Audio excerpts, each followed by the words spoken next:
Welcome back, everyone. Today we're going to be unboxing and setting up the Kobra 2 Max.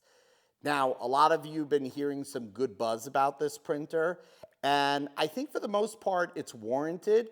On today's video, we're going to really go and take a deep dive into what some of these caveats are, what to watch out for, is it right for you?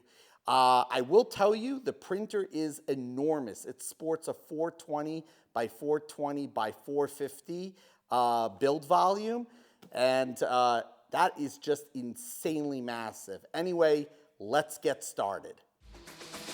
Welcome to the show that sets your mind free. Tech and gadgets, 3D surprise.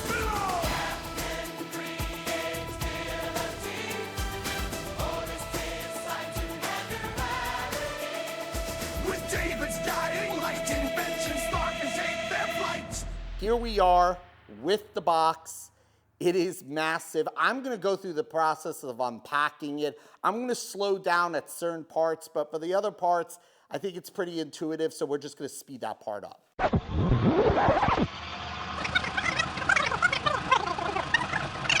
Whoa. That is heavy. That is heavy. Okay, what we're going to do now is we are going to strip these pieces here.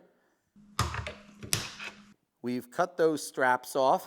Now you're going to notice that when we look at this, there's actually bolts that they put on here with plates, and they're actually on 4 corners, and we now have to remove those before we can proceed.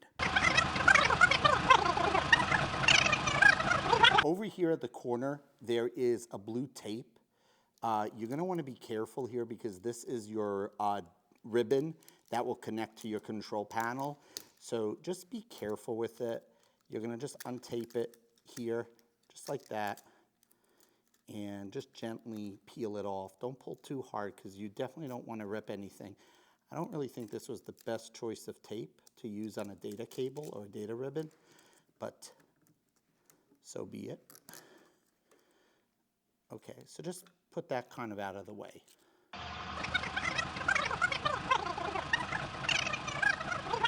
It's free. We can now begin. We're going to actually take the frame now and we're going to move it into position. So if you notice over here, and I'm going to give you a close-up, there are areas that are positioned right over there. Let me see if I could show it to you. Right there. So this is where the frame is going to get attached to, and on both sides. So I'm going to now demonstrate that. So you're going to take your frame just like this, and you're going to line it up with those areas on the side. Just be careful not to scratch the bed. And one of the things I really like about this new system, because I had the Kobra Max, and you couldn't even balance it. It was a balancing act, let's put it that way. It was tough to get on. And what's nice about it is because it's notched, I'm not saying shake the table. Don't shake the table. Stay close to it. But what's really nice about this is that you could see that it really kind of holds into the notch gently if it's positioned correctly. And we're going to now put in a screw right over here, and we're going to put 2 screws right over here. We're going to also do the same on the other side, of course. Let's go ahead and let's find the screws. So, according to the instructions, we are supposed to have 560 millimeters and M5 25 millimeters that are going to go onto the sides. So we have one big bag right over here, another bag that's labeled for the support rod. So this is something that I thought was just a little bit odd. It's like, why would you go through the trouble of numbering this bag with install the support rod, but then not do it on this bag, and then seems silly to go your distance here but not to do it here? And I'll tell you something, this is my only problem with this bag, is that when we take it out, it's clear to us right over here that if we were to look at this, this is clearly the 60 millimeters, right? So I don't have any confusion there. But when you're looking at the other ones and you're saying, okay, well, I have this and I have this, for you to tell the difference between the 25 millimeters and the 20 millimeters, that's a little bit harder to do. I have calipers over here, and so I'm able to tell, obviously, what they are, but to the naked eye, you know, it's just, I don't know. Again, I could be nitpicking. Tell me what you think in the comments. Am I, you know, I just think it's silly. I mean, it's like you made one bag for one step. Just keep going with that, right? Anyway, again, I'm a fan, okay? I'm a fan, all right? I'm a fan of Anycubic's Kobra and Kobra 2 Max. I am. But it just, I just feel that they could have done better here with the installation. And I could see people choosing the wrong screws very easily. So these screws come with washers. And so we're going to separate out. These are clearly not the right ones, so we're going to put them back into the bag. Okay, so let's begin. And let's screw in the pieces. So I'm going to go ahead now, and let's see if I can record this. Oh, I got to get the right bit. So for this one, you need an M5. These are M5 screws, so we're going to need the appropriate bit to handle M5s. And it's not consistent through and through, so keep in mind you're going to be changing this out. Okay, so with that being said, and just to make sure that it's all set to go, I am going to just quickly do the other side now. Just so you know, I'm not using a high torque screwdriver. I'm using a low torque driver. I don't want to do any damage to the machine. So do not use an impact driver if you're setting up, unless you're like a real pro and you can feel every turn. But otherwise, don't do that. Okay, the next thing we're going to do is we're going to bring down the x-axis, and we're going to pull on this band here to lower it. And I'm going to show you a close-up right now of what that means. So you're going to turn this slowly, and as you can see, you're bringing down, see, just like that. So you're going to just bring it down midway, and that's enough. The next thing we're going to do is we are going to install the extruder head. So what you're going to notice is the extruder is going to rest right over here, and I am going to show that to you. You can see that this extruder is going to sit just like that. And you're going to see that there are 4 holes where it's going to go. Here's one of them over there. There's another one on the other side and right below. So that is where we're going to go ahead and screw in the next set of screws that come with that big bag that we just got. So the screws we're going to use over here, they look like this. Okay, and they will come in the same bag as we got the 60 millimeters and the 25 millimeter screws. So it's the same bag. And I am going to replace out the bit and position it. What might actually make more sense, I know this sounds crazy, but I think the easier way is to actually screw it in a little bit before you put it on. Now don't screw it all the way, but just a little bit so that it can hang. Okay, I'm going to put one there. Okay, and I'm going to do the other one right on the other side. And the reason for that is that it's clear to me that it hangs on those little notches. So since it hangs on the notches, there's really no reason why I shouldn't be doing this first. Kind of saves you some headache. So as you can see, when we put that down, that's much better. See? So now you can actually screw it in. But before you do, let's work on the bottom too, so that the screws are all leveled up.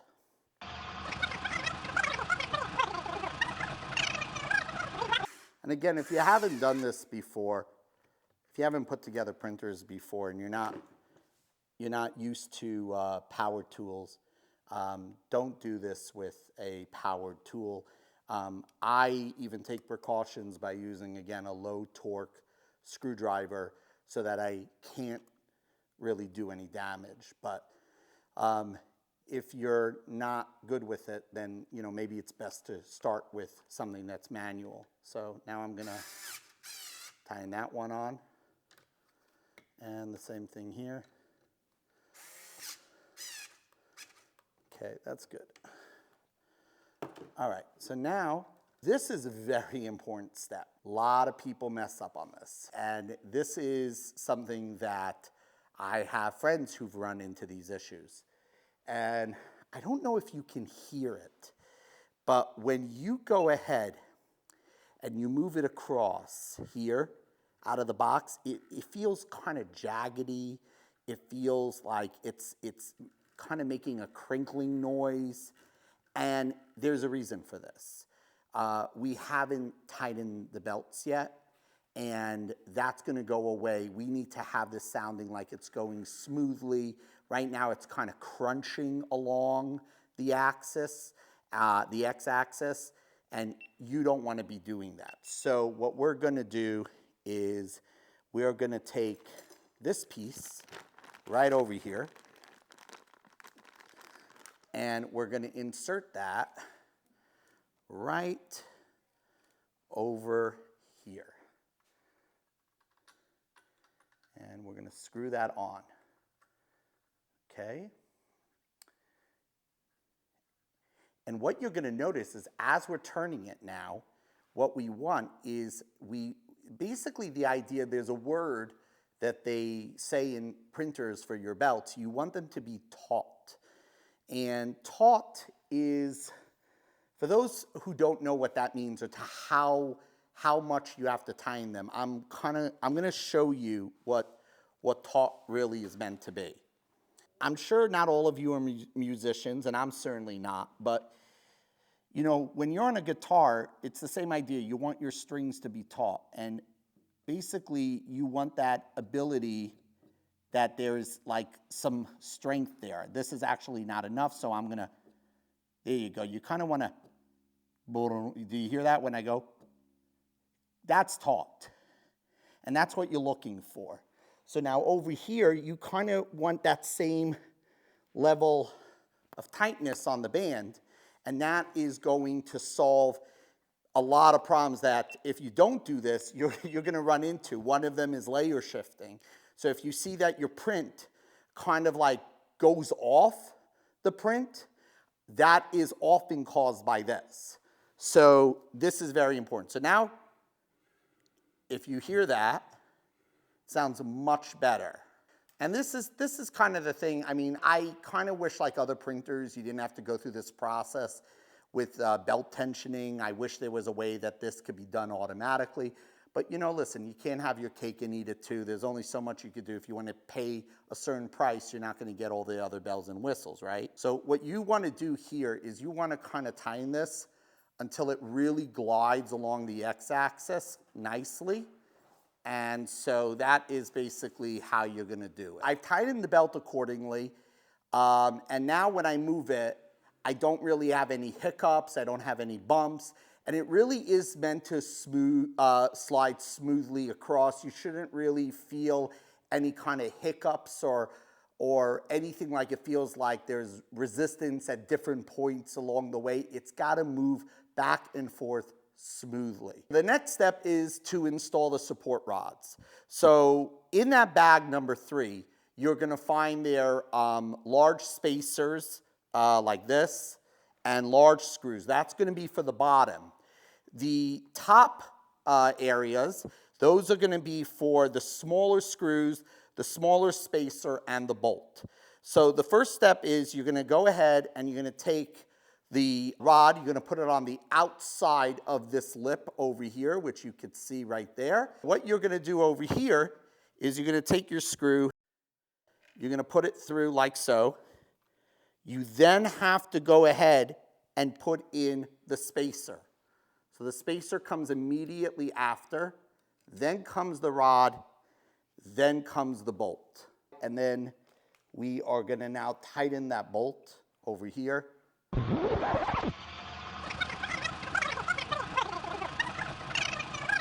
That's one done. And then we're gonna do the bottom. So in order to do this, you're going to probably have to give it some slack, and so you may have to turn this down a little bit so that you can reach where it needs to go. Where you actually need to go is right over here. See? So we're gonna take our spacer, and our spacer is going to go basically, you're gonna put the large bolt through first, then comes the spacer, and then that has to reach down there. But we don't have enough slack. So we're gonna basically unscrew this till we could get enough. We're gonna basically just turn it around, get more of the bolt to show on the rod until it reaches where we need to be. And I would try to unscrew on both sides, otherwise the bolt is gonna come out. So basically just share the wealth between the two ends. And after a few turns, you should be in alignment, which we are. We are going to bolt it now in place. There we go. Now we'll tighten up our rod here. And we can do that up here too. Okay, we're gonna go ahead and tighten up the rod right over there. And we're gonna do this again on the other side, which we're gonna speed up.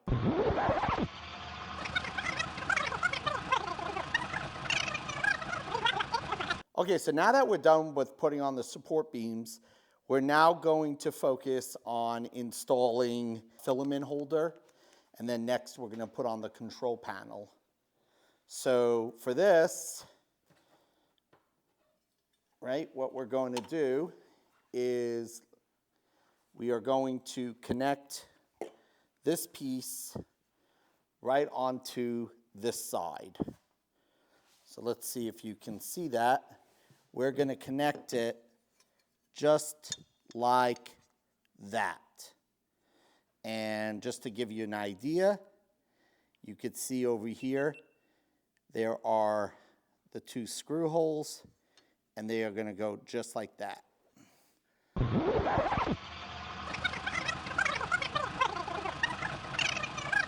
Okay, so we're now going to connect the filament holder. So as you can see over here, we're going to connect it here and here, and we're just gonna screw those right in. Okay, so we're now gonna install the second part. We now installed the frame over here. We're gonna install the second part of the filament holder, which is gonna have the cylinder on the outside, and then you're gonna take your support cap and you're just going to screw it right on. This is probably the easiest part of the entire setup. So this is how it should look once it's installed. There's the cylinder, there's the cap. The next part of the installation is to connect the Wi-Fi antenna. So the Wi-Fi antenna is actually gonna go right here on the front, and you're just gonna basically screw it right on.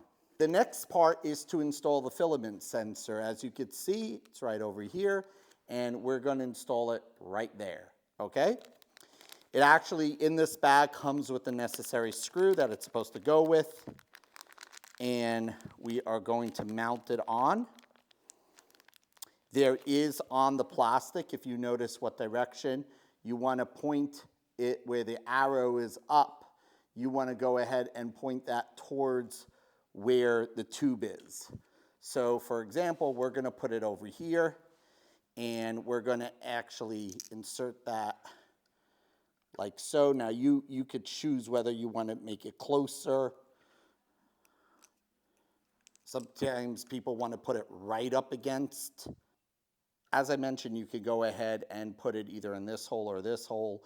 If you put it in this hole, it's going to move up a little bit more, and it might give you a little bit more leeway into feeding it through. Some people put it up right up against it, and then what ends up happening is it gets snagged right here on this outer wall, and sometimes people have a hard time getting it through at that point.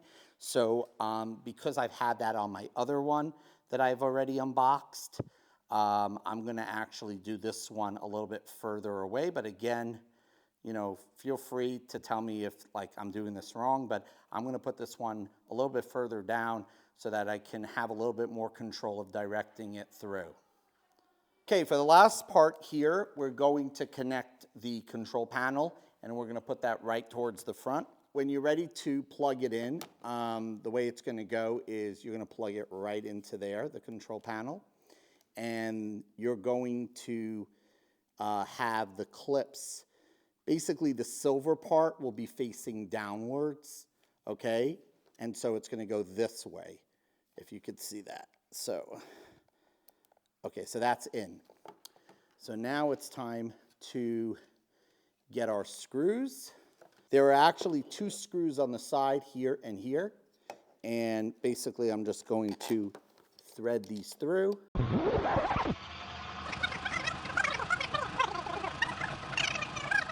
All right, so now that's connected, and now we have to connect the rest of the wires. Now that we're done with installing the control panel, we are going to now move on to installing the wires, and these are going to be for the motors. Now, there are some wires already that you have to look for. One of them is underneath here. We're going to now connect the other side over here, okay? And so now we have these connections over here. Okay, so for here, we're just going to go ahead and plug this in over here for PE to PE. That's it. The x-axis over here, there is actually, it's a little bit hidden, but it's here. There's one underneath right over there. So we're going to look for the wider one. The wider one is right underneath. And we're going to plug that in like so. And then we're going to put in the one for E for extruder, filament extruder, I guess, or filament sensor extruder. I don't know. E goes to that one, okay? And then the other one is, the other one is actually right over. I'm going to show you right now. For this one, we are going to connect that right under here. So do not forget, it's right there. Okay? So essentially, there's one right underneath here. Okay? So do not forget that one. That's an important one. I mean, they're all important. Okay, so now let's go ahead and just to illustrate again, we have one that goes on this side to the z-axis, and we also have another one that went on this side of the z-axis motor. So the next part is to take this wire and actually connect it into the extruder itself. So we're going to connect it, and you can see over here, there's a lip right over there, or a notch, and you're going to just match those up, okay? Make sure you match that up. And then they actually have this other cover that snaps over it, and you definitely want to hear a snap when you put it in, kind of like that. That's how you know you got it all the way down. You should hear it kind of click in or kind of notch in there, and you want to make sure that you feel that notch go in. And then ultimately you have one more that is supposed to go on this side, and you loop it over like so, and you pop it right into there. And that's it. Now the head is all connected, And at this point, what we're going to do is we're going to take a bunch of clips. Now, we're going to take the tube and we're going to plug it right in like that. And we're going to push it right through. And so just to give you an idea again, I'm going to just show you this so you could see. It's really up to you. It's really up to you to decide how far you want that tube to kind of go up against that filament sensor. I honestly believe that there should be a spacing because I think that it's a little bit tricky when the filament goes through there that it doesn't hit the end of the tube. That's my opinion. But, you know, again, that's what comments are for, right? Okay. So now what we need to do here is we have to kind of connect these clips along the way leading to here, okay? So you will find in the bag that they will have given you a couple of clips, and those clips look just like this. And we're going to put one over here, okay? We'll put another one over here.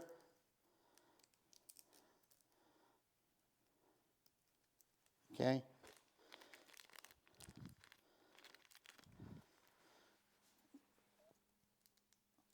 Another one over here.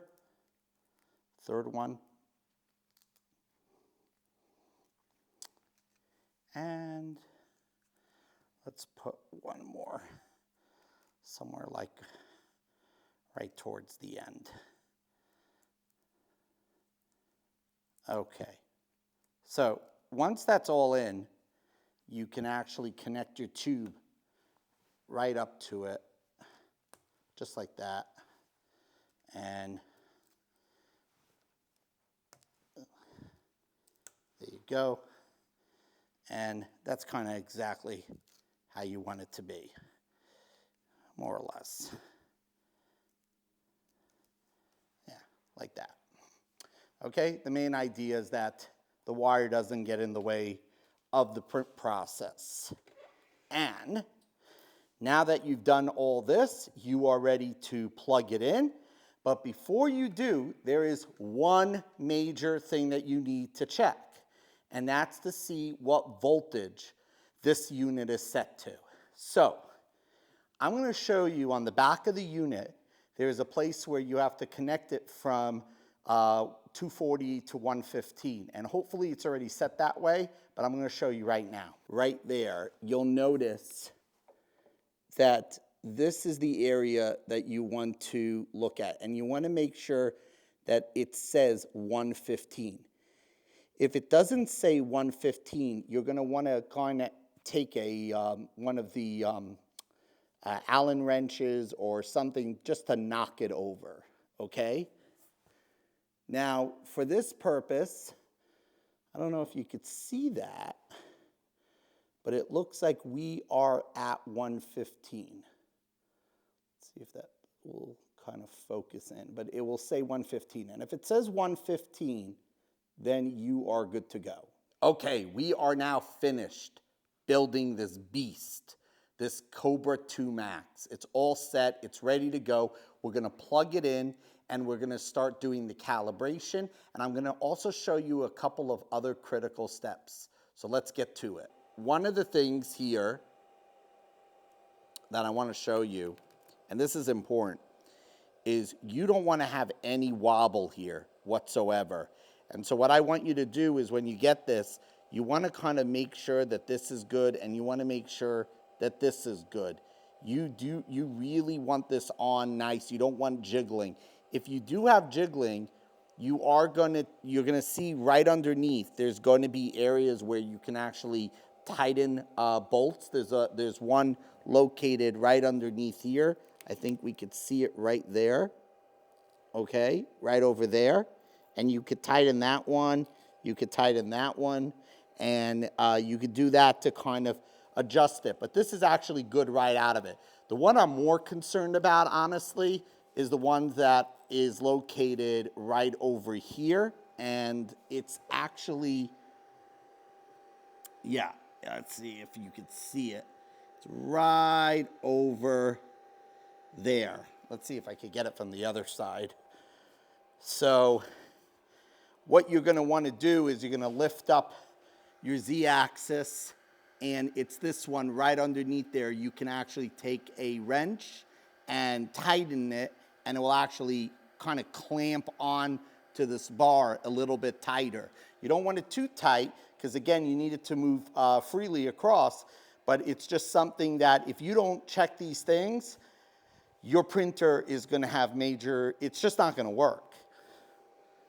Or you're going to end up with really, really bad prints. So we turned on the printer. We're going to now begin the setup process. We're going to hit next.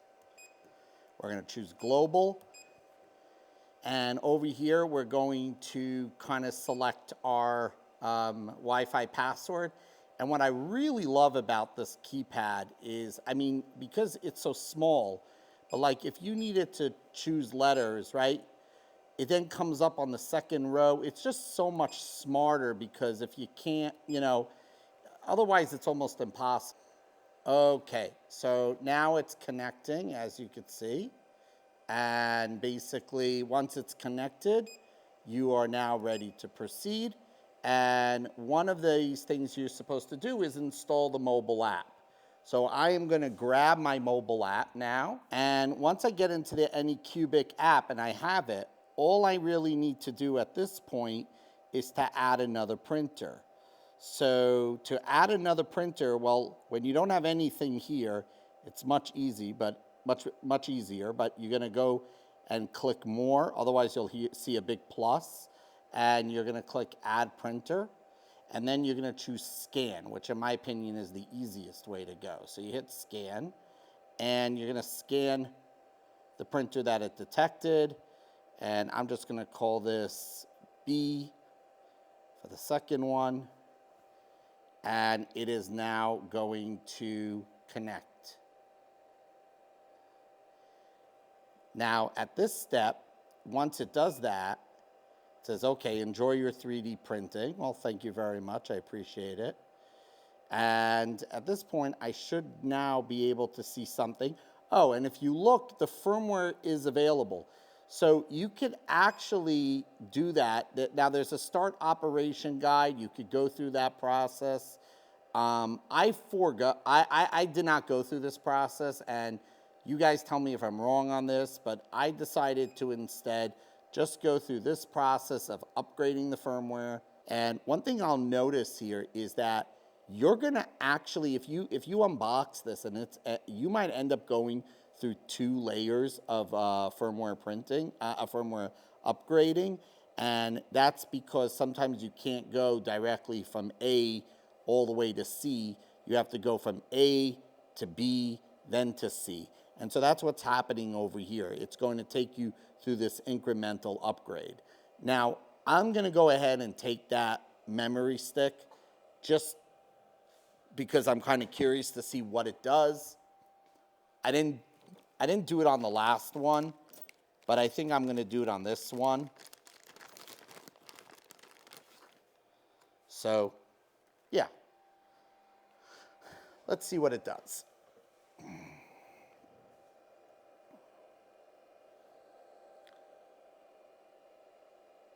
So it's interesting, there's also about 3 ports over here, 1, 2, 3. I can't imagine I'm going to plug it into the one that has an icon for camera. So I'm guessing I'm going to put it into the other, one of the other 2. I'm sure it says it in the manual, and I'm just being lazy here, but let's see how it goes. Okay, so at this point, if memory serves me correctly, I think there's only 2 iterations of the firmware upgrade. And once that's done, you're going to then proceed and you're going to start your entire calibration process.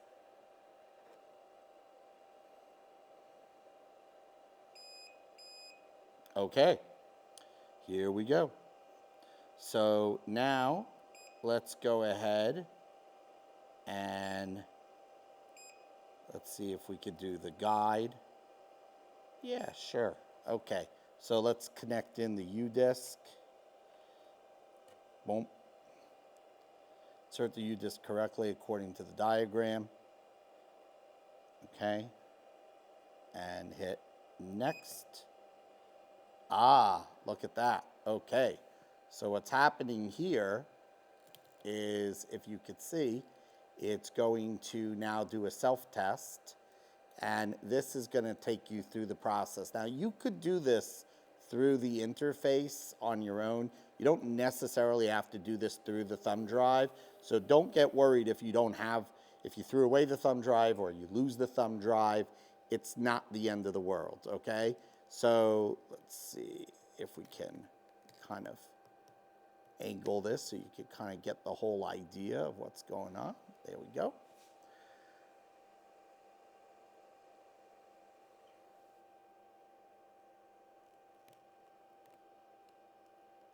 Much better. That's great. Okay.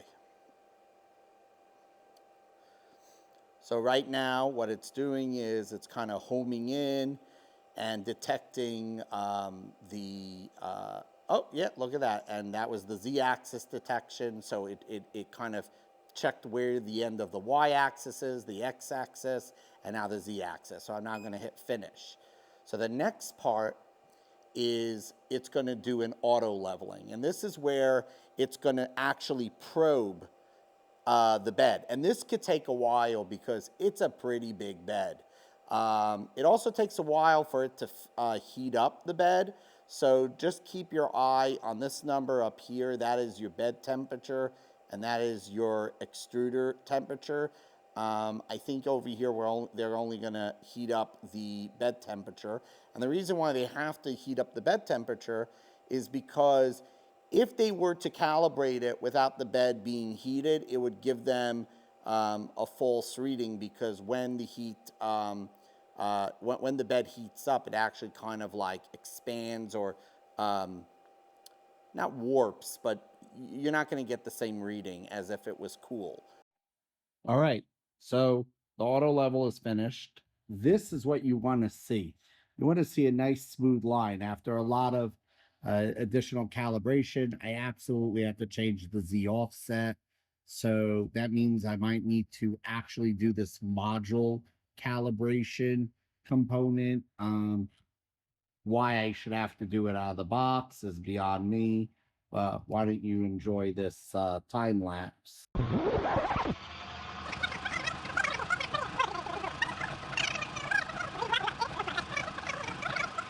Okay, let's check out this Benchy. It looks very good, actually. Very happy with the results. Nice and clear. Definitely not perfect, but I would definitely say that it's in the very good category. Good to very good. This is mine from the Mini. The Mini definitely looks a little bit better, but not by much. And I think maybe the white hides a little bit more. I used blue filament on this one, but I would definitely say that this is a great Benchy, good quality, and I'm really excited to see how this is going to look when we scale it and make a much larger print. In conclusion, what do I think about the Anycubic Kobra 2 Max? Well, before we get into that, I think it's important to note that to date, equipment that I've reviewed have been sponsored or paid for in any way. We haven't received this equipment for free. I actually purchased these myself. And just to ensure that I give you the best reviews, I actually buy 2 of these printers. I want to make sure that when I give you a review, there were no false positives. I kind of always get multiple of the same printer just to make sure that I can give you the best review possible. So with that being said, let's first start with the pros. The pros is that this is a huge machine for the value. There's no doubt about it. I mean, sub $500, you can now get a 420 by 420 by 450. That's insane. I mean, look what I printed here. This is one of the legs for an R2 astromech droid that we're making in one of my advanced robotics classes. And it came out amazing. I mean, I really have no problem with the print. It's solid, it's huge. I mean, I can't you know, it's great. So that's definitely one plus. The other plus is that it has resonance detection, auto calibration of the Z-axis, and I would say up to that point, that's pretty much all the pros that I'm gonna mention right now. As for the cons, this is where things get a little bit dicey. I had a very different experience between one printer and another printer. Both of them I went through 2 firmware upgrades, and one of the printers actually scratched my bed, even though I ran the calibration exactly as they wanted. In fact, rather than running the calibration off of the control unit, I instead used literally the thumb drive that they told me to use. And I don't know if there was something on that thumb drive that took precedent over the upgraded firmware, but it just was weird. It was very strange, and I really don't understand how it happened, but I essentially had to kind of change the Z offset myself. And I will tell you, that wasn't great. Biggest problem I would say I have with the Kobra 2 Max is the slice. I do not like their slicer. I don't think it's fully baked. I kind of like where they're going in terms of making it very simple, but it's almost like too simple. So it's very Tinkercad-like, and that's great, but you can't release something this size and think that this is going to be an entry-level printer and not have all the professional features and bells and whistles that everybody else has today. I mean, frankly, you know, you have Prusa Slicer, you have Orca Slicer, you have Bamboo Studio. These all support now multiple printers. You even have Cura. But the truth is that there's so many options out today. My message to Anycubic is, if you're going to do this and you're going to try to work on your own slicer, my opinion is, until this thing is fully baked, just work on providing profiles and making sure that the profiles are out there for popular filaments and, of course, for the slicers themselves. I would much rather have seen a profile for the Anycubic Kobra 2 Max in Bamboo Studio, in Orca Slicer, in anything, in any of the major ones out there. I did not like the fact that I had to go ahead and take a Kobra 2 and kind of modify it. It should be, it's available, and I understand Bamboo may not pop you in there. You know, their priority is obviously to sell Bamboo printers, right? But what about Orca Slicer? There's really no reason why Anycubic didn't put the Kobra 2 Max in there as one of the options.